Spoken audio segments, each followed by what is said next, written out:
जय श्री कृष्णा।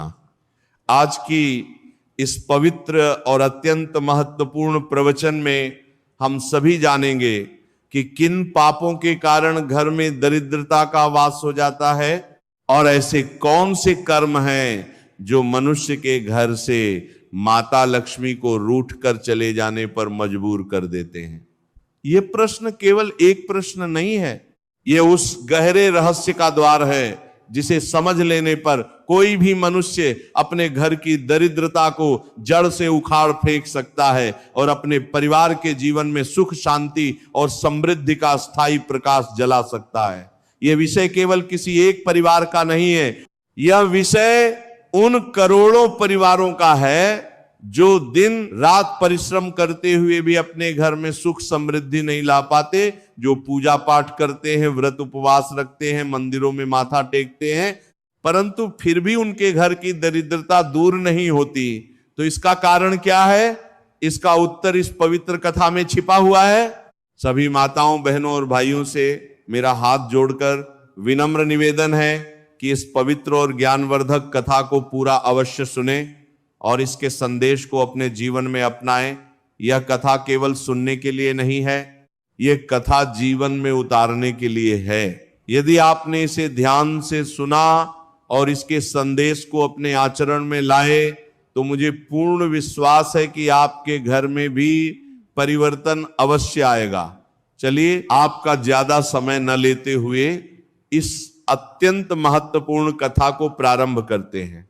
एक बार की बात है, जब भगवान विष्णु के परम प्रिय भक्त और तीनों लोकों में स्वतंत्र विचरण करने वाले देव ऋषि नारद मुनि अपनी मधुर वीणा हाथ में थामे हुए आकाश मार्ग से विचरण कर रहे थे। उस दिन का आकाश अत्यंत निर्मल और स्वच्छ था। श्वेत मेघ जल की बूंदों से भीगे हुए रुई के फाहों की भांति इधर उधर तैर रहे थे। दिव्य सुगंध युक्त वायु शीतल और मंद गति से बह रही थी। देवलिच्छ नारद का शरीर उस दिव्य प्रकाश से आलोकित था जो भगवान नारायण के परम भक्तों के चारों ओर सदैव विद्यमान रहता है। उनके वस्त्र तेजस्वी थे, उनकी जटाएं करीने से बंधी हुई थी और उनकी वीणा से जो स्वर निकल रहे थे वे इतने मधुर थे कि देवता भी उन्हें सुनकर मुग्ध हो जाते थे। उनके मुख से निरंतर नारायण नारायण का पवित्र नाम निकल रहा था और उनके हृदय में भगवान विष्णु के प्रति अटूट भक्ति का भाव था। देव ऋषि नारद के मन में उस क्षण न कोई चिंता थी, न कोई भय, न कोई व्याकुलता, केवल उस अनंत परमात्मा के नाम का स्मरण था जो सबसे बड़ा सुख है, सबसे बड़ी शांति है और सबसे बड़ा आनंद है। वे जानते थे कि इस संसार में जो भी हो रहा है, जो भी घटित हो रहा है, वह सब उस परम ईश्वर की इच्छा से हो रहा है और उस ईश्वर की इच्छा में ही सबका कल्याण है। तभी अचानक देव ऋषि नारद की दृष्टि धरती लोक पर पड़ी और उन्होंने एक अत्यंत विचित्र और आश्चर्यजनक दृश्य देखा।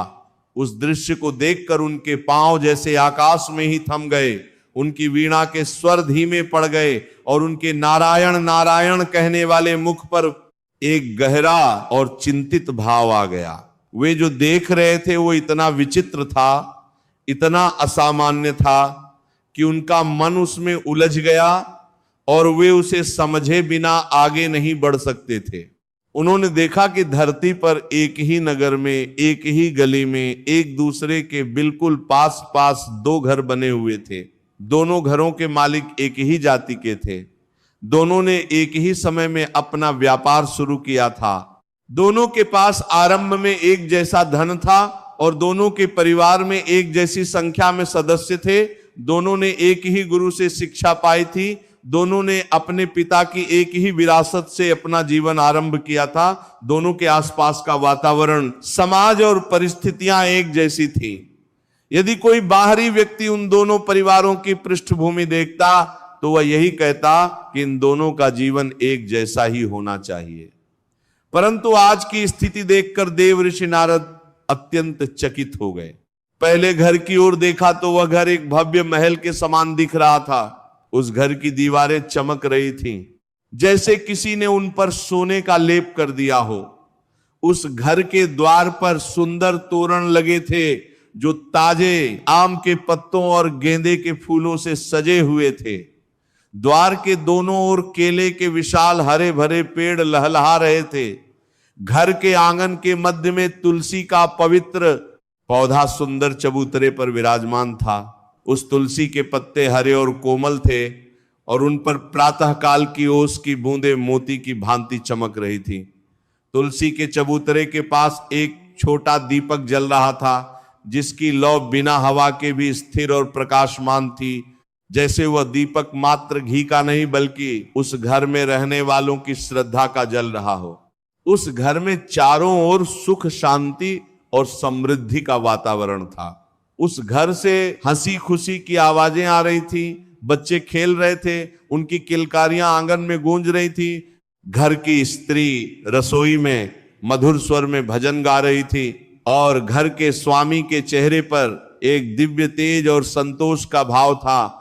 घर में धन धान्य भरपूर था, कोठार अनाज से भरे हुए थे। गाय के बाड़े में मोटी ताजी गायें थी जो प्रसन्नता पूर्वक जुगाली कर रही थी और उनके थनों से दूध की धार बह रही थी। उस परिवार के हर सदस्य के मुख पर प्रसन्नता झलक रही थी। वहां बैठे वृद्ध माता पिता के चेहरों पर एक अद्भुत शांति और तृप्ति का भाव था। उनके नेत्रों में वह प्रकाश था जो केवल उन्हीं आंखों में होता है जिनके पुत्र और पुत्रवधू उनकी सेवा करते हैं, उनका सम्मान करते हैं और उन्हें अपना सौभाग्य मानते हैं। परंतु जब देवऋषि नारद ने उसी गली में बने दूसरे घर की ओर दृष्टि डाली तो उनका हृदय व्यथित हो उठा। वह दूसरा घर एकदम जर्जर और टूटा फूटा था। उसकी दीवारों पर गहरी दरारें पड़ी हुई थीं, जिनमें से जब भी वर्षा होती थी तो पानी की धाराएं भीतर घुसा आती थीं। छत के कई स्थानों पर टूटी हुई खपरेलें थीं, जिनसे धूप में भी छाया नहीं मिलती थी। आंगन में गंदगी का ढेर था, चारों ओर अव्यवस्था फैली हुई थी और द्वार पर कोई शुभ चिन्ह नहीं था। उस घर के द्वार पर कोई तोरण नहीं था, कोई तुलसी का पौधा नहीं था, कोई जलता हुआ दीपक नहीं था। जहां पहले घर के द्वार से दिव्यता का बोध होता था, वहीं दूसरे घर के द्वार पर खड़े होते ही एक प्रकार की उदासी और भारीपन का अनुभव होता था, जैसे उस घर में वायु भी भारी हो गई हो।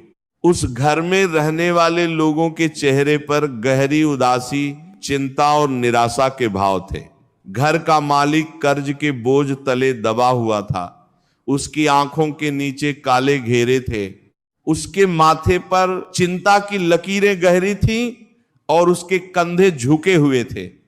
उस व्यक्ति के कंधों पर केवल शरीर का नहीं बल्कि वर्षों की असफलता और पीड़ा का बोझ था।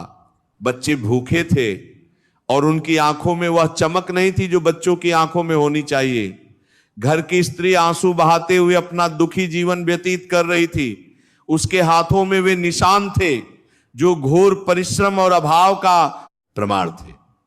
उस घर के कोने में दो वृद्ध माता पिता बैठे हुए थे। उनकी आंखें शून्य में टकटकी लगाई हुई थी। उनके होठों पर कोई बात नहीं थी। उनके हृदय में वर्षों की पीड़ा जमा होकर पत्थर बन गई थी। उस घर में दरिद्रता का ऐसा गहरा अंधकार था कि देखने वाले का मन भी उदास हो जाए।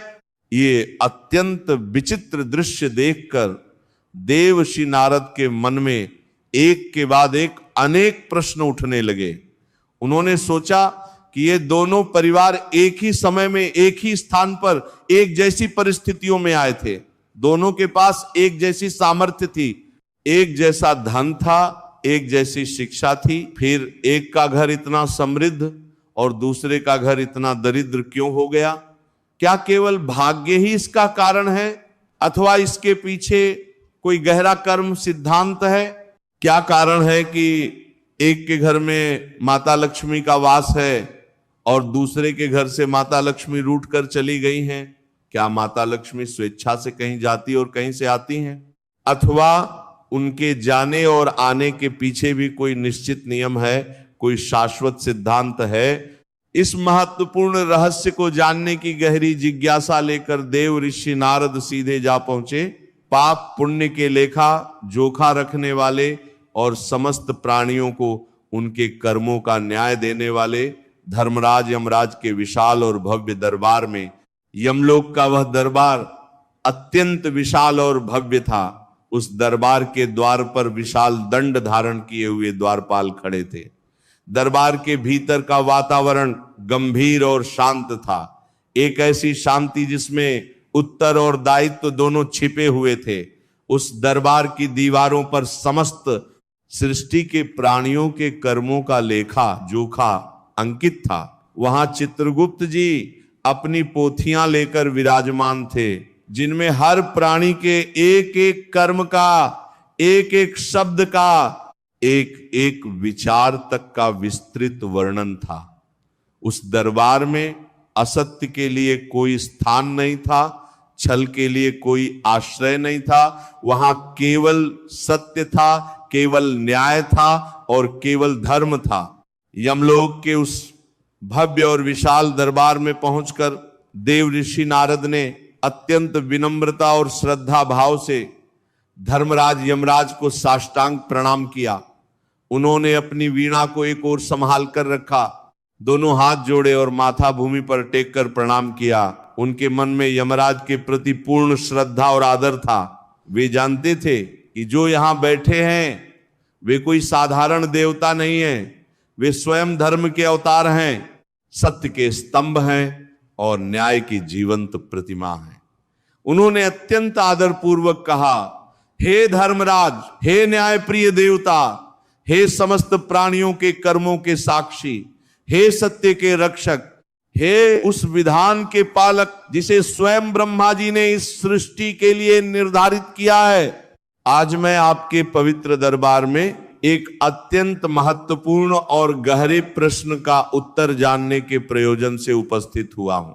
मुझे पूर्ण विश्वास है कि आप ही मेरी इस जिज्ञासा को शांत कर सकते हैं, क्योंकि जो रहस्य मेरे मन में उठा है वह कर्म और फल के उस संबंध से जुड़ा है जिसके आप सर्वोच्च ज्ञाता और निर्णायक हैं। तब धर्मराज यमराज अपने विशाल और भव्य सिंहासन पर विराजमान होते हुए अत्यंत शांत, गंभीर और मधुर स्वर में कहते हैं, हे देव ऋषि नारद, हे त्रिलोक विचरण करने वाले भगवान नारायण के प्रिय भक्त, आपका इस दरबार में स्वागत है। आपके आगमन से इस दरबार की पवित्रता और भी बढ़ गई है। आप केवल एक देवर्षि नहीं हैं, आप उस भक्ति के जीवंत स्वरूप हैं जो ईश्वर और उसकी सृष्टि के बीच का सेतु है। जब आप यहां आए हैं तो निश्चित ही कोई ऐसी बात है जो समस्त मानवता के कल्याण से जुड़ी है। आप निसंकोच अपना प्रश्न कहिए।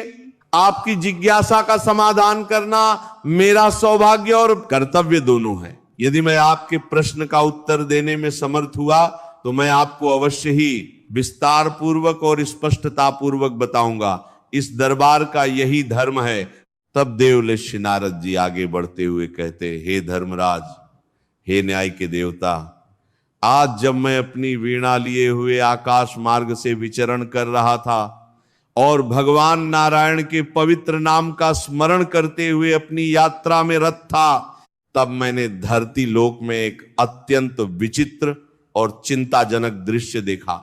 उस दृश्य ने मेरे मन को इस कदर हिला दिया कि मैं आगे नहीं बढ़ सका। मैंने देखा कि एक ही नगर में, एक ही गली में दो परिवार रहते हैं। दोनों ने एक ही समय में जीवन आरंभ किया।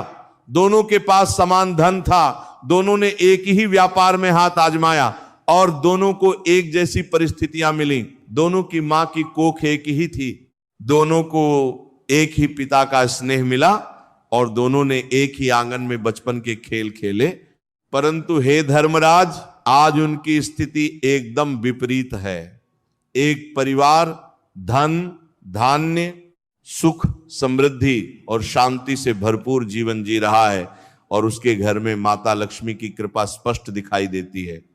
उस घर का आंगन तुलसी और फूलों से महक रहा है। उस घर में रहने वाले सभी लोगों के चेहरे पर एक अलौकिक शांति और प्रसन्नता है। और उस घर के वृद्ध माता पिता के नेत्रों में जो संतोष का प्रकाश है वह देखकर मेरा मन भी प्रसन्न हो गया।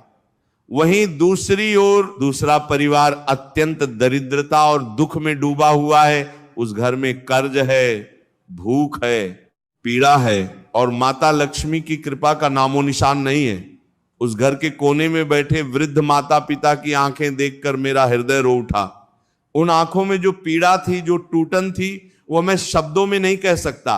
देव ऋषि नारद आगे कहते हैं, हे धर्मराज, इस विचित्र और मर्मस्पर्शी दृश्य को देखकर मेरे मन में 3 प्रश्न उठे हैं जिनका उत्तर मैं आपसे जानना चाहता हूं।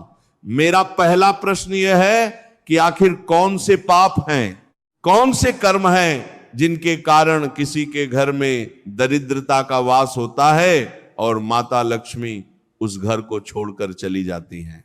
वह कौन सी ऐसी भूल है जो मनुष्य रोज करता है और उसे पता भी नहीं होता कि वह भूल उसके घर का वैभव धीरे धीरे नष्ट कर रही है।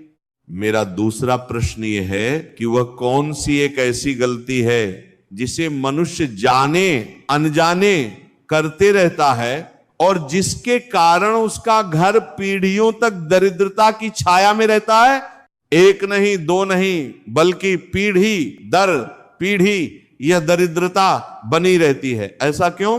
क्या एक मनुष्य की गलती उसकी 7 पीढ़ियों को भुगतनी पड़ती है? और मेरा तीसरा प्रश्न यह है कि वह कौन सी एक ऐसी विशेष वस्तु है जिसका मनुष्य प्रतिदिन अपमान करता है, जिसे वह तुच्छ समझता है, परंतु उसी के अपमान से उसके घर का समस्त वैभव और समृद्धि नष्ट हो जाती है।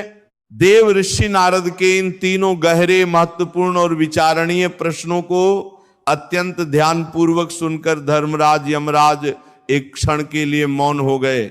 उस मौन में एक गहन विचार था। फिर वे मुस्कुराते हुए कहते हैं, हे देव ऋषि नारद जी, हे ज्ञान के अन्वेषक, हे उस सत्य के खोजी जो त्रिलोक में विचरते हुए हमेशा मानव कल्याण का ही विचार करते हो। तुमने आज बहुत ही महत्वपूर्ण और गूढ़ प्रश्न पूछे हैं। वास्तव में यह प्रश्न केवल तुम्हारे लिए नहीं, बल्कि समस्त मानव जाति के हित के लिए अत्यंत आवश्यक है। तुम जिन 2 परिवारों की बात कर रहे हो, उनमें से एक की समृद्धि और दूसरे की दरिद्रता के पीछे एक अत्यंत गहरा रहस्य छिपा हुआ है। और वह रहस्य केवल ज्योतिष में नहीं, केवल भाग्य में नहीं, बल्कि उनके प्रतिदिन के आचरण में, उनके कर्मों में और उनके घर की उस संस्कृति में छिपा है जो उन्होंने अपने जीवन में अपनाई। यमराज आगे कहते हैं, तो सुनो हे देवर्षि, मैं तुम्हें इन तीनों प्रश्नों का उत्तर एक अत्यंत रोचक, शिक्षाप्रद और सत्य पर आधारित कथा के माध्यम से देना चाहता हूं। मुझे विश्वास है कि जब ये कथा पूरी होगी तब तुम्हारे तीनों प्रश्नों के उत्तर तुम्हारे सामने स्वतः ही प्रकट हो जाएंगे। ये कथा किसी साधारण मनुष्य की नहीं है, बल्कि यह कथा एक ऐसे परिवार की है जिसने अपने कर्मों से अपना भाग्य स्वयं लिखा।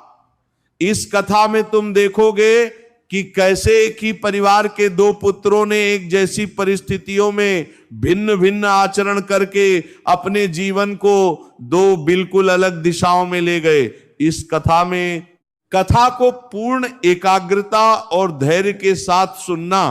हे देव ऋषि, यदि तुमने इसे बीच में ही छोड़ दिया तो तुम्हें तुम्हारे प्रश्नों के उत्तर नहीं मिलेंगे, परंतु यदि तुमने इसे अंत तक सुना तो तुम्हारे तीनों प्रश्नों के उत्तर स्वयं ही तुम्हारे सामने स्पष्ट हो जाएंगे। फिर देव ऋषि नारद हाथ जोड़कर अत्यंत विनम्रता से कहते हैं, हे धर्मराज, हे न्याय के देवता, मैं आपको वचन देता हूं कि मैं आपके श्रीमुख से निकलने वाली इस पवित्र और ज्ञानवर्धक कथा को पूर्ण श्रद्धा, एकाग्रता और धैर्य के साथ सुनूंगा। यह वचन मैं उस सर्वव्यापी परमात्मा को साक्षी मानकर दे रहा हूं जो इस दरबार में भी विद्यमान है और इस संपूर्ण सृष्टि में भी। और जब यह कथा समाप्त होगी तब मैं इस महत्वपूर्ण ज्ञान को समस्त धरती लोक के प्राणियों तक अवश्य पहुंचाऊंगा, ताकि वे सभी इससे शिक्षा ले सकें और अपने घर की दरिद्रता को दूर कर सकें। यह ज्ञान यदि एक भी परिवार के जीवन में परिवर्तन ला सके, यदि एक भी घर से दरिद्रता का अंधकार दूर हो सके, तो मेरी यह यात्रा सफल होगी। देवलिच्छी नारद की यह दृढ़ संकल्प भरी और श्रद्धापूर्ण बात सुनकर धर्मराज यमराज संतुष्ट होते हुए कथा आरंभ करते हैं। यमराज कहते हैं, हे देवर्षि नारद, बहुत वर्षों पहले की बात है, मगध देश के एक समृद्ध और सुंदर नगर में एक अत्यंत धनी और प्रतिष्ठित व्यापारी रहता था। उसका नाम था सेठ धनपतराय। इस नगर में उसका नाम बड़े सम्मान से लिया जाता था। वह व्यापारी अत्यंत परिश्रमी और बुद्धिमान था। जब उसने व्यापार आरंभ किया था तब उसके पास कुछ विशेष नहीं था, केवल ईमानदारी थी, केवल परिश्रम था और केवल माता पिता का आशीर्वाद था। परंतु उसी ईमानदारी से, उसी परिश्रम से और उन्हीं आशीर्वादों की बदौलत उसने अपना व्यापार धीरे धीरे इतना बड़ा किया कि आज पूरे मगध देश में उसका नाम था। उसके पास सोने चांदी की कोठियां थीं, अन्न के भरे पूरे भंडार गृह थे और नगर में उसका अत्यंत मान सम्मान था। उसके घर में माता लक्ष्मी की कृपा से कोई अभाव नहीं था। उस सेठ धनपतराय ने अपने जीवन में सदा यह नियम पाला कि रोज सुबह उठकर पहले ईश्वर का स्मरण करो, फिर माता पिता के चरण स्पर्श करो, फिर अपने गृह मंदिर में प्रभु की पूजा करो और फिर अपने कार्य में लगो। इस नियम को उन्होंने कभी नहीं टूटने दिया, न ग्रीष्म में, न वर्षा में, न किसी व्यापारिक चिंता के समय। यही नियम उनके जीवन की नींव था, यही नियम उनकी समृद्धि का आधार था। परंतु हे देवर्षि, उस सेठ धनपतराय के दो पुत्र थे। बड़े पुत्र का नाम था धर्मदास और छोटे पुत्र का नाम था कंचन दास। दोनों भाई बचपन में एक साथ खेले, एक साथ पढ़े और एक साथ अपने पिता के व्यापार में काम सीखा। पिता ने दोनों को एक ही प्रकार की शिक्षा दी, एक ही प्रकार के संस्कार देने का प्रयास किया। परंतु जैसे एक ही वृक्ष के दो फल अलग अलग स्वाद के हो सकते हैं, वैसे ही इन दोनों भाइयों का स्वभाव, उनकी सोच और उनके कर्म धीरे धीरे एक दूसरे से बिल्कुल अलग होते चले गए। दोनों भाइयों की एक ही समय में विवाह हुए। दोनों की पत्नियां एक ही नगर से, एक जैसे परिवारों से आई थी।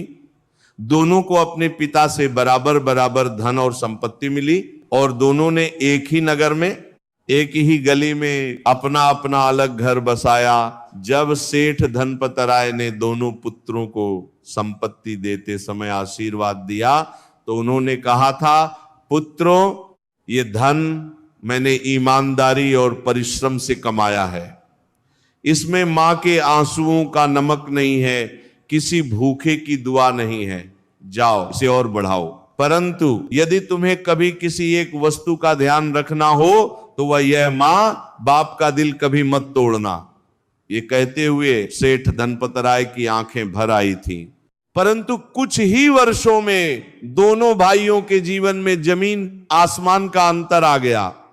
बड़े भाई धर्मदास का घर दिन प्रतिदिन समृद्ध होता चला गया और छोटे भाई कंचन दास का घर धीरे धीरे दरिद्रता की गहरी खाई में समाता चला गया।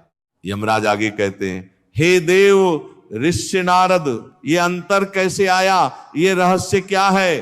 तो सुनो, छोटे भाई कंचन दास के घर में एक विचित्र और बहुत घातक आदत थी। वह आदत इतनी सामान्य दिखती थी कि उसके घर में कोई उसे पाप नहीं मानता था, परंतु वह था महापाप, एक ऐसा पाप जो दिखते दिखते उस घर की समृद्धि की जड़ों को काटता जा रहा था। जब भी उसके घर में भोजन बनता था, वह और उसकी पत्नी थाली में जितना भोजन आवश्यकता से अधिक परोस लेते थे। शुरुआत में तो यह आदत छोटी लगती थी, थोड़ी सी दाल बच गई, थोड़ी सी सब्जी बची, 2 रोटियां बची। परंतु धीरे धीरे यह आदत इतनी पक्की हो गई कि वे बिना सोचे समझे थाली भर भर कर परोसने लगे और जब खाते खाते पेट भर जाता था तो बचे हुए भोजन को बड़ी बेरहमी से बिना किसी सोच विचार के फेंक देते थे। रोटियां तोड़कर फेंकते थे, दाल और सब्जी की थाली यूं ही बाहर उड़ेल देते थे और कभी कभी तो आधा बना हुआ भोजन भी ये कहकर फेंक देते थे कि यह स्वादिष्ट नहीं बना। हे देवऋषि, एक दिन की बात है, कंचन दास की पत्नी ने खीर बनाई थी। वह खीर अत्यंत स्वादिष्ट बनी थी। उसमें केसर था, इलायची थी और देसी घी की सुगंध थी। परंतु उस दिन कंचन दास किसी बात पर नाराज था और उसने केवल यह कहकर कि आज मन नहीं है खाने का, वह पूरी खीर की हांडी बाहर फेंक दी। उस हांडी में भोजन था, उस हांडी में माता अन्नपूर्णा का अंश था। उस दिन जब वह खीर धरती पर गिरी, तब किसी ने नहीं देखा कि उस घर के भाग्य में से भी कुछ गिरा। माता लक्ष्मी उस क्षण उस घर के द्वार पर खड़ी थी और वे यह देख रही थी। वे मुड़ी और चली गईं। कंचन दास और उसकी पत्नी समझते थे कि इतना धन है तो जितना चाहे उतना फेंके, क्या फर्क पड़ता है। वे नहीं जानते थे कि अन्न की एक दाना भी फेंकना माता अन्नपूर्णा का अपमान है। वे नहीं जानते थे कि जो घर अन्न का सम्मान नहीं करता उस घर में कभी बरकत नहीं होती। वे नहीं जानते थे कि माता लक्ष्मी उसी घर में रहती हैं जहां अन्न का आदर होता है, जहां भोजन को प्रसाद की तरह ग्रहण किया जाता है और जहां एक दाना भी व्यर्थ नहीं जाता। यमराज आगे बताते हैं, इतना ही नहीं हे देवर्षि, कंचन दास के घर में एक और घोर पाप होता था। यह पाप पहले पाप से भी अधिक भारी था, क्योंकि यह उन दो जीवित देवताओं के साथ हो रहा था जिनके आशीर्वाद के बिना इस संसार का कोई भी यज्ञ, कोई भी पूजा, कोई भी व्रत कभी फलित नहीं होता। उस घर में कंचन दास के वृद्ध माता और पिता भी रहते थे। वे माता पिता जिन्होंने कभी कंचन दास को अपनी गोद में खिलाया था, जब वो रात को रोता था तो वे रात भर जागते थे। जिन्होंने अपना पेट काट कर उसे पाला पोसा था, जब उनके पास कम था तब भी उन्होंने बच्चे को भरपेट खिलाया था। जिन्होंने अपनी आंखों की नींद खोकर उसे बड़ा किया था, उसे पढ़ाया था, उसका विवाह किया था और उसे सब कुछ देकर खुद खाली हाथ रह गए थे। आज वही माता पिता कंचन दास के घर में उपेक्षित और तिरस्कृत जीवन जी रहे थे। कंचन दास उन्हें कभी समय पर भोजन नहीं देता था। जब सारा परिवार खा चुका होता था तब जो बचा खुचा ठंडा हो चुका भोजन होता था वह उन वृद्धों को मिलता था। उनकी बात को वह बीच में ही काट देता था। यदि वे किसी बात पर कुछ कहने की कोशिश करते तो कंचन दास ये कहकर उन्हें चुप करा देता कि आप पुराने जमाने की बातें करते हो, अब दुनिया बदल गई है। उन्हें बोझ समझता था और अपनी पत्नी के साथ मिलकर उनका अपमान करता रहता था। हे देवऋषि, एक बार की बात है, कंचन दास के पिता को बुखार आया था। वे 3 दिन से बिस्तर पर पड़े थे। उनके शरीर में दर्द था, उन्हें खांसी थी और उन्हें किसी ऐसे व्यक्ति की आवश्यकता थी जो उनका हाल पूछे, उनकी पीठ थपथपाए, उनके सिर पर ठंडा पानी रखे। परंतु 3 दिनों में कंचन दास एक बार भी उनके कमरे में नहीं गया। उसकी पत्नी ने एक बार दरवाजे से झांक कर देखा और चली गई। वे वृद्ध उन 3 दिनों में अकेले पड़े रहे, अपनी पीड़ा अकेले सहते रहे। और उस तीसरी रात जब उनके वृद्ध नेत्रों से आंसू बहे, जब उन्होंने अपने भगवान से प्रार्थना की, जब उनके मुख से निकला, हे ईश्वर, ऐसे पुत्र को क्षमा कर जो नहीं जानता कि वह क्या खो रहा है, उस रात उस घर की सुख समृद्धि का एक और द्वार बंद हो गया। उन बेचारे वृद्ध माता पिता की आंखें हर रात आंसुओं से भीगती थीं और उनका हृदय अपने पुत्र के इस व्यवहार से गहरी पीड़ा से कराहता था। और जब माता पिता रोते हैं, जब उनका हृदय टूटता है, तब उस घर की दीवारों पर जो अदृश्य आशीर्वाद लिखे होते हैं वे धुंधले होने लगते हैं। तब माता लक्ष्मी उस घर की दहलीज पर आकर लौट जाती हैं। यमराज और आगे कहते हैं, हे देवऋषि, कंचन दास के घर में एक और महापाप होता था जो दिखने में छोटा लगता था परंतु था बहुत भारी। कंचन दास के पास जो धन था, जो संपत्ति थी, उसे वह केवल अपने ऐशो आराम पर खर्च करता था। उसके घर में तरह तरह के पकवान बनते थे। वह महंगे कपड़े पहनता था और नगर में अपनी धन शक्ति का दिखावा करता था। परंतु वह यह भूल गया था कि जो धन केवल खुद के लिए खर्च होता है वह धन नहीं, वह संचय है और संचित धन सड़ जाता है। जब कभी कोई निर्धन और असहाय व्यक्ति उसके द्वार पर आता था तो कंचन दास उसे दुत्कार देता था, भगा देता था। उसके मुख पर वे शब्द आते थे जो किसी के हृदय को छील देते हैं। जाओ यहां से, भीख मांगते हो, क्यों आए यहां, अपने हाथ पांव चलाओ। किसी साधु सन्यासी के लिए उसके हृदय में कोई भाव नहीं था। एक बार एक वृद्ध साधु उसके द्वार पर आए। उन साधु के चरण घायल थे, वे कई दिनों से भूखे थे और उनकी आंखों में एक थकी हुई परंतु दिव्य ज्योति थी। उन्होंने केवल एक मुट्ठी अन्न मांगा। कंचन दास ने उन्हें घूर कर देखा और कहा, साधु बनकर घूमने से क्या होता है, काम करो, और द्वार बंद कर लिया। उस दिन वे साधु चले गए चुपचाप, बिना कुछ कहे। परंतु जाते जाते उनके मुख से एक निश्वास निकला और उस एक निश्वास ने जो किया वह कंचन दास नहीं देख सका, नहीं समझ सका। हे देवऋषि, किसी साधु का, किसी भूखे का वह दुख जो उसके निश्वास में होता है वह शाप से कम नहीं होता और उस शाप का बोझ पीढ़ियों तक रहता है। कंचन दास ये कहता था, मेरा धन व्यर्थ में क्यों जाए, दूसरों के लिए मैं क्यों खर्च करूं, मैंने कमाया है, मैं खाऊंगा। परंतु वह नहीं जानता था कि जिस धन का प्रवाह रुक जाता है वह धन बासी हो जाता है। जैसे वह पानी जो बहता नहीं वह सड़ जाता है, वैसे ही वह धन जो दान नहीं होता वह घर में शाप बनकर रह जाता है। इस प्रकार हे देवऋषि, कंचन दास ने अपने घर में 3 महापाप प्रतिदिन किए। पहला अन्न का अपमान, दूसरा माता पिता और बड़ों का अपमान, और तीसरा धन का दुरुपयोग और दान से मुंह फेरना। यह तीनों पाप धीरे धीरे दीमक की तरह उसके घर की समृद्धि को खोखला करते चले गए। और जिस दिन उसके घर की नींव पूरी तरह खोखली हो गई, उस दिन वह समृद्धि का भवन एक ही रात में ढह गया। उस रात उसके व्यापार में इतनी बड़ी हानि हुई कि वह उससे कभी नहीं उबर सका। यमराज अब बड़े भाई की कथा सुनाते हुए कहते हैं, हे देवर्षि, वहीं दूसरी ओर बड़े भाई धर्मदास का जीवन एकदम विपरीत था। धर्मदास उन लोगों में से नहीं था जो धर्म और आचरण को केवल मंदिर तक सीमित रखते हैं। उसके लिए धर्म उसका प्रतिदिन का जीवन था, उसके उठने बैठने का तरीका था, उसके खाने पीने का ढंग था। धर्मदास के घर में जो भी भोजन बनता था उसे वह और उसकी पत्नी अत्यंत सावधानी और श्रद्धा से बनाते थे। उसकी पत्नी कहती थी कि जब हम भोजन बना रहे हों तो हमारे मन में शांति होनी चाहिए, क्योंकि जिस भाव से भोजन बनता है उसी भाव से वह शरीर और मन को पोषित करता है। वे थाली में उतना ही परोसते थे जितना खा सकते थे। आवश्यकता जितना भोजन लेना और पूरा खाना, ये उस घर का अटूट नियम था।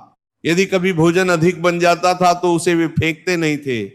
धर्मदास का नियम था कि पहले अतिथि और साधु को खिलाना, फिर गाय को, फिर कुत्ते और पक्षियों को, और फिर स्वयं खाना। द्वार पर आए किसी भूखे व्यक्ति को, किसी गाय को या किसी पक्षी को वे प्रेम से खिला देते थे।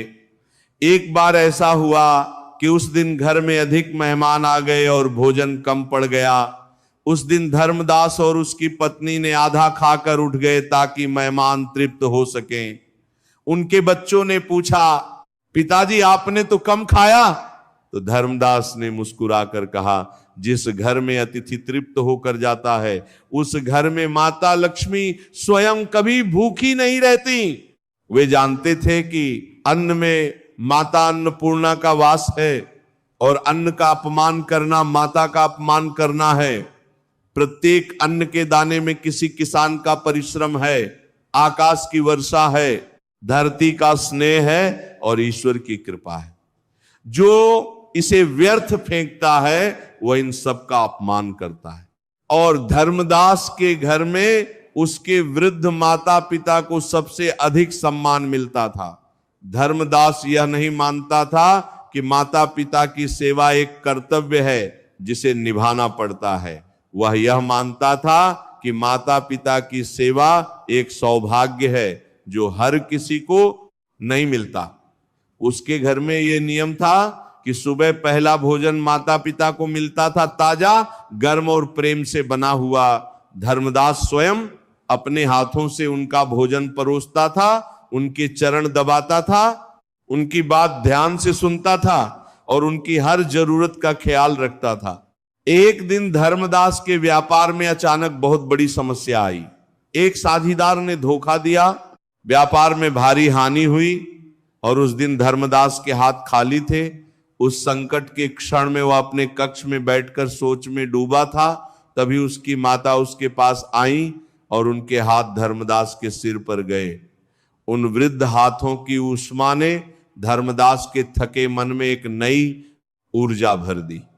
माता ने कहा, पुत्र, जब तक मां का हाथ सिर पर है कोई तूफान तुझे नहीं उखाड़ सकता।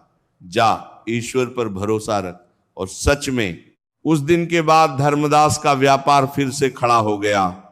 उस हानि की भरपाई इतनी तेजी से हुई कि नगर के लोग चकित रह गए। जो लोग यह सोच रहे थे कि धर्मदास अब डूब जाएगा, वे देखते रह गए। मां के आशीर्वाद ने वह किया जो कोई व्यापारिक कौशल नहीं कर सकता था। उसकी पत्नी भी सास ससुर की सेवा को अपना सौभाग्य मानती थी। जब भी सास की तबीयत ठीक नहीं होती, वो स्वयं उनके लिए काढ़ा बनाती थी, उनके पास बैठती थी, उनसे बातें करती थी और उनके दर्द को अपनी उपस्थिति से हल्का करती थी। उसके ससुर कहते थे, यह घर का फूल है जिसने इस घर को महका दिया। उस घर में माता पिता के चेहरे पर सदा प्रसन्नता और संतोष झलकता था और उनका आशीर्वाद प्रतिदिन उस परिवार पर बरसता था। जब माता पिता प्रसन्न होकर रात को सोते हैं, जब वे संतुष्ट होकर ईश्वर से अपने पुत्र के लिए दुआ मांगते हैं, उस दुआ की ताकत किसी भी पूजा, किसी भी यज्ञ, किसी भी तीर्थ से अधिक होती है। और धर्मदास के घर में जो भी धन आता था उसका एक भाग वह नियमित रूप से दान में देता था। यह नियम उसने अपने पिता धनपत राय से सीखा था। पिता ने कहा था, धन एक नदी की तरह है। नदी जब बहती है तो वह धरती को उपजाऊ बनाती है, किनारों को हरा भरा रखती है और सबकी प्यास बुझाती है। परंतु जब नदी पर बांध बांध दो, जब उसका प्रवाह रोक दो, तब वह धीरे धीरे सड़ने लगती है। धन भी वैसा ही है। इस बात को धर्मदास ने अपने हृदय में उतार लिया था। किसी भूखे को भोजन, किसी निर्धन को वस्त्र और किसी असहाय को सहायता, यह धर्मदास का नित्य नियम था। उसके द्वार पर जो भी आया, साधु हो, भिखारी हो, बेसहारा हो, वो खाली हाथ नहीं गया। एक बार एक विधवा स्त्री अपने 3 छोटे बच्चों को लेकर उसके द्वार पर आई। उसके पति की मृत्यु हो गई थी और उसके घर में 3 दिन से चूल्हा नहीं जला था।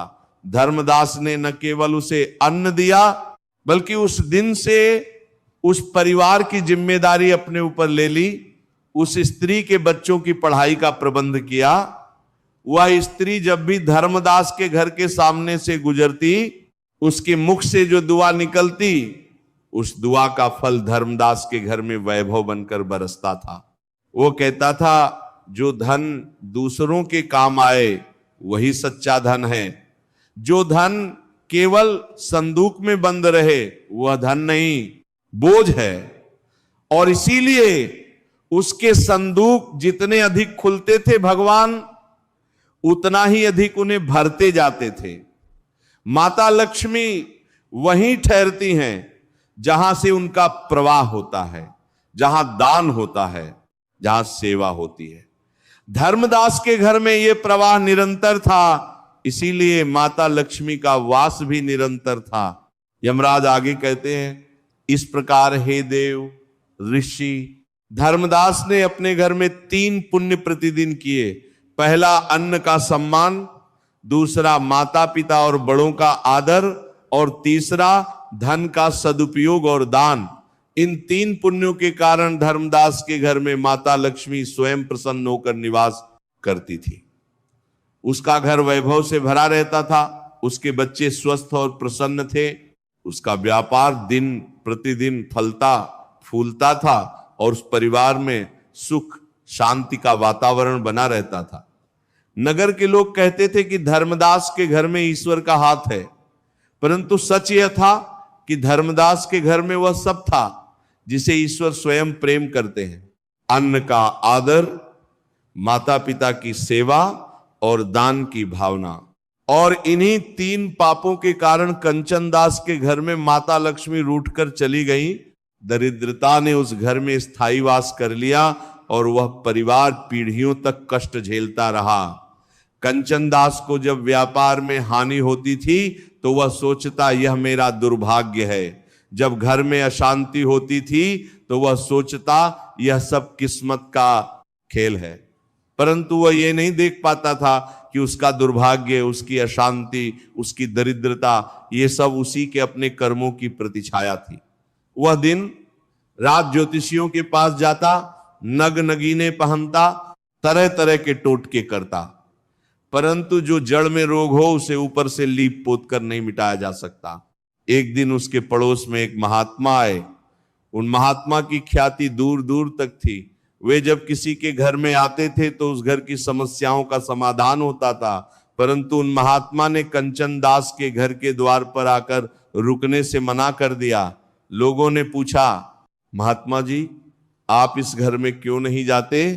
तब उन महात्मा ने कहा, जिस घर में माता पिता की आंखें रोती हों उस घर के द्वार पर मेरे चरण नहीं पड़ते, क्योंकि माता पिता के आंसू जिस घर की दहलीज पर गिरते हैं वहां किसी तीर्थ का, किसी मंत्र का, किसी साधु का प्रवेश नहीं होता। वह द्वार उस घर का नहीं, उस घर के दुर्भाग्य का होता है। ये बात सुनकर कंचन दास को गहरी चोट लगी। पहली बार उसने कुछ सोचा। यमराज जी आगे कहते हैं, और हे देवर्षि नारद, कंचन दास के घर में जब दरिद्रता बढ़ती चली गई, जब कर्ज का बोझ असहनीय हो गया, जब उसके बच्चे भूखे रोने लगे और जब उसके घर में दिन रात कलह का वातावरण छा गया, तब उसे अपनी माता और पिता की याद आई।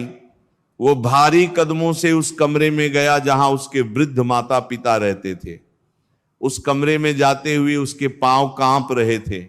उसने देखा पिताजी दीवार से टिक कर बैठे थे, उनकी आंखें बंद थी और उनके होठों पर एक मंत्र चल रहा था।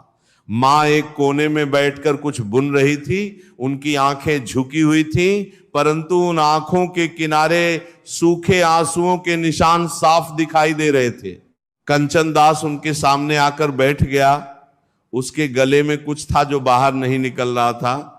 कुछ देर की चुप्पी के बाद उसकी आंखों से आंसू बह निकले और वो बोला, हे मां, हे पिताजी, मुझसे बहुत बड़ी भूल हुई है।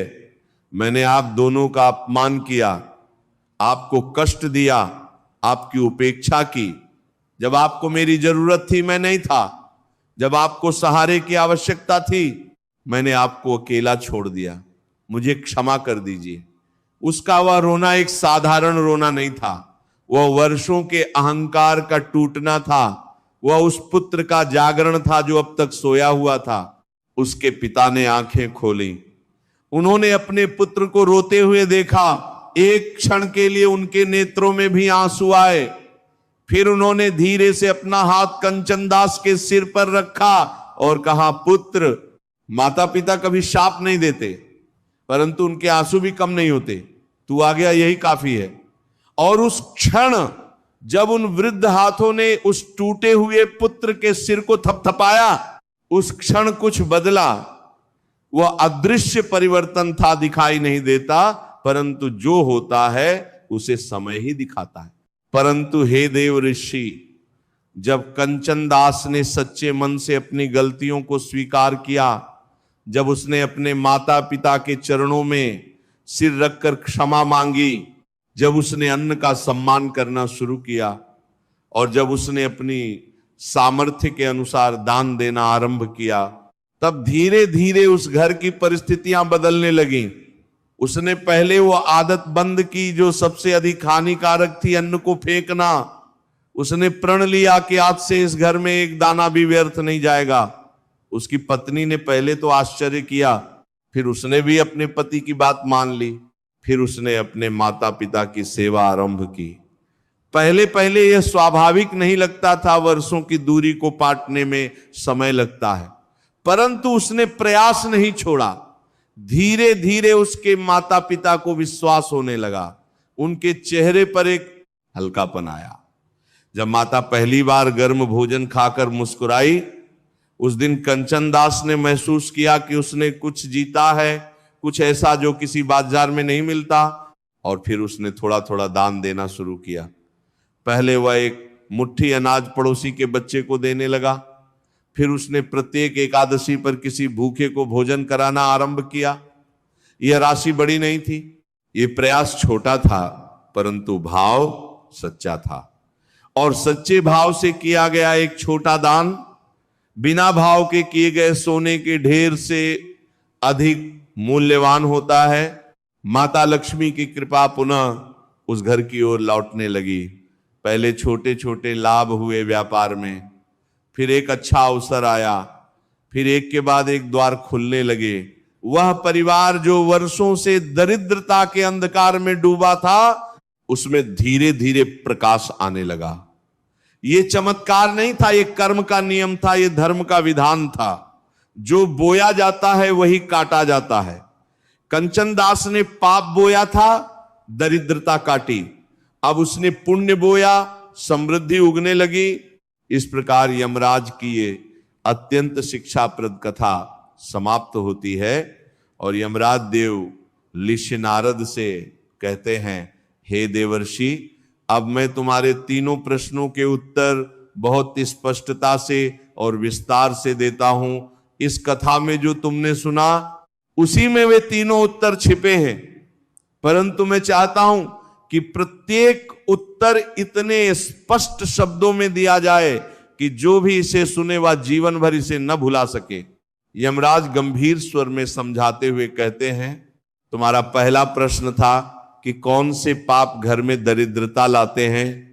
तो सुनो हे देव ऋषि, जो मनुष्य अन्न का अपमान करते हैं, जो भोजन को व्यर्थ फेंकते हैं, जो थाली में जितना चाहे उतना परोसकर आधा बर्बाद कर देते हैं, उन मनुष्यों के घर से माता अन्नपूर्णा और माता लक्ष्मी दोनों रूठ जाती हैं। क्योंकि अन्न में ईश्वर का अंश होता है और उसका अपमान करना ईश्वर का अपमान करना है।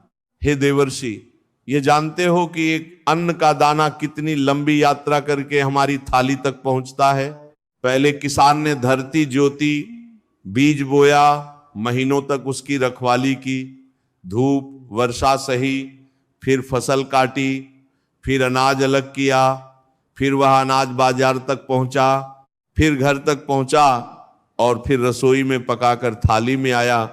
इस पूरी यात्रा में न जाने कितने हाथों का परिश्रम है, आकाश की कितनी वर्षा है, धरती का कितना स्नेह है और ईश्वर की कितनी कृपा है। जो मनुष्य इस अन्न को थाली से उठाकर फेंक देता है, वह केवल अन्न नहीं फेंकता, वह उन सब का अपमान करता है जिनके परिश्रम से वह अन्न उसकी थाली तक पहुंचा। इसीलिए हे देवर्षि, जो अन्न का अपमान करता है उसके घर में कभी धान्य नहीं टिकता, कभी बरकत नहीं होती और ऐसे घर में दरिद्रता का वास हो जाता है। ये पहला महापाप है जो घर में दरिद्रता लाता है।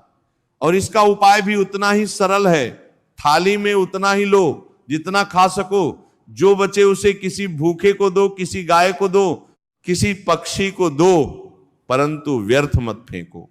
अन्न को व्यर्थ न फेंकना ही माता अन्नपूर्णा की सबसे बड़ी पूजा है। यमराज आगे कहते हैं, और हे देव ऋषि, तुम्हारा दूसरा प्रश्न था कि वह कौन सी भूल है जिससे घर पीढ़ियों तक दरिद्र रहता है। तो समझ लो, जो पुत्र अपने माता पिता का अपमान करता है, जो उन्हें उपेक्षित रखता है, जो उनके आंसुओं की परवाह नहीं करता, जो उन्हें बोझ समझता है, उस पुत्र के घर में माता लक्ष्मी का निवास होना असंभव है, क्योंकि माता पिता साक्षात धरती पर विराजमान देवता हैं। शास्त्रों में कहा गया है मातृ देवो भव पितृ देवो भव, अर्थात माता देवता है, पिता देवता है। जो मनुष्य मंदिर में देवता के सामने फूल चढ़ाता है परंतु घर में जीवित देवता की उपेक्षा करता है, उसकी वह पूजा व्यर्थ है, उस पूजा का कोई फल नहीं। हे देवर्षि, जिस घर में माता पिता का रुदन होता है, जिस घर में वे दुखी रहते हैं, उस घर में कितना भी पूजा पाठ करो, कितना भी व्रत उपवास करो, माता लक्ष्मी उस घर में नहीं आती। और यही कारण है कि यह पाप केवल एक पीढ़ी को नहीं भुगतना पड़ता, बल्कि पीढ़ियों तक इसका परिणाम चलता है। क्योंकि जिस पुत्र ने अपने माता पिता का अपमान किया, उसके पुत्र ने भी वही देखा और वह भी वही करेगा। यह एक ऐसा चक्र है जो तब तक नहीं टूटता जब तक कोई एक पीढ़ी उठकर इसे नहीं तोड़ती। माता पिता का आशीर्वाद ही सबसे बड़ा धन है और उनका मौन दुख सबसे बड़ी दरिद्रता है। यह दूसरा महापाप है जो न केवल इस जन्म में बल्कि पीढ़ियों तक दरिद्रता का कारण बनता है। इसलिए हे देव ऋषि, समस्त मानव जाति को यह बताना कि अपने माता पिता की सेवा करो, उन्हें सम्मान दो, उनके साथ समय बिताओ, उनकी बात सुनो। उनके होठों पर एक मुस्कान लाना 10 यज्ञों के समान है और उनकी आंखों के एक आंसू पोंछना 1000 तीर्थों के समान है। और तुम्हारा तीसरा प्रश्न था कि वह कौन सी विशेष वस्तु है जिसके अपमान से घर का वैभव नष्ट हो जाता है। तो समझ लो हे देवर्षि, वह विशेष वस्तु और कोई नहीं बल्कि धन है। परंतु यहां अपमान का अर्थ केवल धन को नष्ट करना नहीं है। धन का अपमान तब होता है जब उसे केवल दिखावे पर, व्यसनों पर, व्यर्थ के कार्यों पर उड़ाया जाए, और जब किसी भूखे की सहायता के लिए, किसी असहाय के काम आने के लिए, किसी सत्कर्म के लिए उससे एक कौड़ी भी न दी जाए। हे देवर्षि, धन माता लक्ष्मी का प्रत्यक्ष स्वरूप है। जब हम धन का उपयोग केवल अपने लिए करते हैं, जब हम उसे संसार की भलाई में नहीं लगाते, तब माता लक्ष्मी यह देखती हैं कि उनके स्वरूप को कैद करके रखा जा रहा है, और जो चीज कैद होती है वो टूट जाती है, वो धन धीरे धीरे नष्ट हो जाता है। इसके विपरीत जो मनुष्य दान करता है, सेवा करता है, धन का प्रवाह बनाए रखता है, माता लक्ष्मी उस घर में प्रसन्नता से रहती हैं, क्योंकि प्रवाह उनका स्वभाव है, उनकी प्रकृति है। जो मनुष्य दान नहीं करता, जो अपने धन पर केवल अपना एकाधिकार समझता है और संसार में दूसरों के दुख से आंखें मूंद लेता है, उस मनुष्य के घर का धन धीरे धीरे नष्ट होता चला जाता है। माता लक्ष्मी वहीं ठहरती हैं जहां से उनका प्रवाह होता है, जहां दान होता है, जहां सेवा होती है। जहां धन रोक कर बैठ जाते हैं वहां वे स्वयं रुकना पसंद नहीं करती। ये तीसरा महापाप है और इसका उपाय भी उतना ही सरल है। प्रत्येक महीने, प्रत्येक सप्ताह, प्रत्येक दिन अपनी सामर्थ्य के अनुसार कुछ न कुछ दान अवश्य करो। ये दान किसी को भोजन देना हो सकता है, किसी के बच्चे की शिक्षा में सहयोग हो सकता है, किसी बीमार की दवाई हो सकती है, या किसी प्यासे को पानी देना हो सकता है। दान का स्वरूप चाहे जो हो, उसका भाव सच्चा होना चाहिए। इस प्रकार धर्मराज यमराज की यह ज्ञानवर्धक कथा सुनकर देव ऋषि नारद अत्यंत प्रसन्न और कृतज्ञ होते हैं। उनके नेत्रों में एक दिव्य चमक थी। वह चमक जो तब होती है जब कोई गहरी सच्चाई को आत्मसात करता है। उन्होंने हाथ जोड़कर अत्यंत श्रद्धा से कहा, हे धर्मराज, हे न्याय के देवता, हे सत्य के रक्षक, आपने आज मुझे वह ज्ञान दिया है जो समस्त मानव जाति के लिए एक अमूल्य निधि है। यह तीनों पाप वास्तव में ऐसे हैं जो दिखने में साधारण लगते हैं, परंतु इनके परिणाम अत्यंत भयंकर और दीर्घकालीन होते हैं। और जो 3 पुण्य आपने बताए, अन्न का सम्मान, माता पिता की सेवा और दान की भावना, यह तीनों ऐसे हैं जिन्हें कोई भी मनुष्य अपनी दैनिक जीवन में अपना सकता है, चाहे वह कितना भी निर्धन हो या कितना भी धनवान। इसके लिए न किसी विशेष यज्ञ की आवश्यकता है, न किसी तीर्थ की, न किसी विद्वान पंडित की, केवल एक सच्चे और संवेदनशील मन की आवश्यकता है। देव ऋषि नारद आगे कहते हैं, हे धर्मराज, आपने जो कहा उसे सुनकर मेरे मन में गहरी शांति उतरी है। मैं जब भी संसार में जाता हूं और किसी घर में दरिद्रता देखता हूं, तब मेरे मन में दुख होता था। मैं सोचता था ये लोग इतने कष्ट में क्यों हैं। अब मैं समझा कि कष्ट का कारण बाहर नहीं, भीतर है। ये किस्मत का खेल नहीं, कर्म का परिणाम है। और जो कर्म का परिणाम है उसे कर्म से ही बदला जा सकता है। यह बात कितनी आशापूर्ण है, कितनी सकारात्मक है। इसका अर्थ यह है कि कोई भी मनुष्य, चाहे उसकी परिस्थितियां जैसी भी हों, अपने कर्मों को बदलकर अपना भाग्य बदल सकता है। धर्मराज यमराज गंभीरता और दृढ़ता से समझाते हुए कहते हैं, बिल्कुल सही कहा तुमने हे देवर्षि। यही इस कथा का सबसे बड़ा संदेश है। यह संदेश निराशा का नहीं, आशा का है। यह संदेश नहीं कहता कि तुम्हारे भाग्य में जो लिखा है वो बदल नहीं सकता। यह संदेश कहता है कि तुम्हारे कर्म तुम्हारे भाग्य से बड़े हैं। इसीलिए समस्त मानव जाति को यह बात सदा स्मरण रखनी चाहिए। पहली बात, अन्न कभी मत फेंको, अन्न का अपमान कभी मत करो, क्योंकि अन्न में माता अन्नपूर्णा का वास है। थाली में उतना ही लो जितना खा सको, जो बचे उसे किसी जीवित प्राणी को दो। यह एक छोटी सी आदत है जो तुम्हारे घर की दशा को बदल सकती है।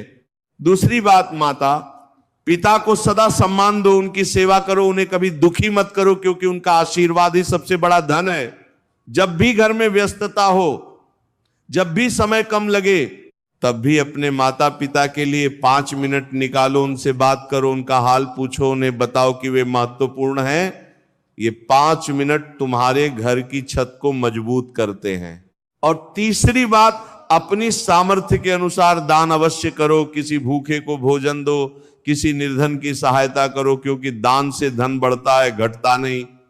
जो मनुष्य इन 3 बातों को अपने जीवन में उतार लेता है, उसके घर में माता लक्ष्मी का सदा वास रहता है और दरिद्रता उस घर के द्वार पर कभी दस्तक नहीं देती। यमराज ने एक पल रुककर नारद जी की ओर देखा और फिर अत्यंत शांत और गहरे स्वर में एक अंतिम बात कही, हे देवर्षि, ये 3 बातें बहुत सरल लगती हैं, परंतु इनका पालन करना सरल नहीं है, क्योंकि मनुष्य का अहंकार उसे माता पिता के सामने झुकने नहीं देता। उसकी लोभ वृत्ति उसे दान करने से रोकती है और उसकी असावधानी उसे अन्न का अपमान करने से नहीं रोकती। इसीलिए ये तीनों आदतें पूरे समाज में फैली हुई हैं और इसीलिए दरिद्रता भी उतनी ही व्यापक है। जो मनुष्य इन 3 बुराइयों पर विजय प्राप्त कर लेता है वह सच्चे अर्थों में समृद्ध हो जाता है, न केवल धन में बल्कि मन में, परिवार में और आत्मा में भी।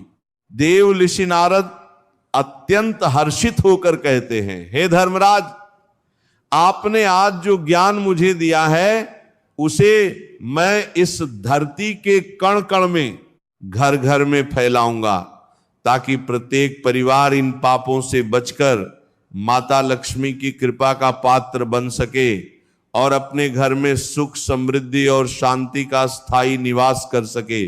जो भी इस कथा को सुनेगा और इन 3 बातों को अपने जीवन में अपनाएगा, उसके घर में एक नई सुबह आएगी। एक ऐसी सुबह जिसमें उजाला केवल सूर्य का नहीं होगा बल्कि माता लक्ष्मी की कृपा का होगा और उस उजाले को फिर कोई अंधकार नहीं छू सकता।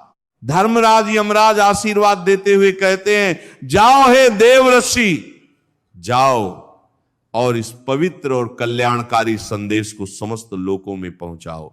यह तुम्हारा धर्म है, यह तुम्हारा कर्तव्य है, और ये उस भगवान नारायण की इच्छा भी है जिनके तुम परम प्रिय भक्त हो।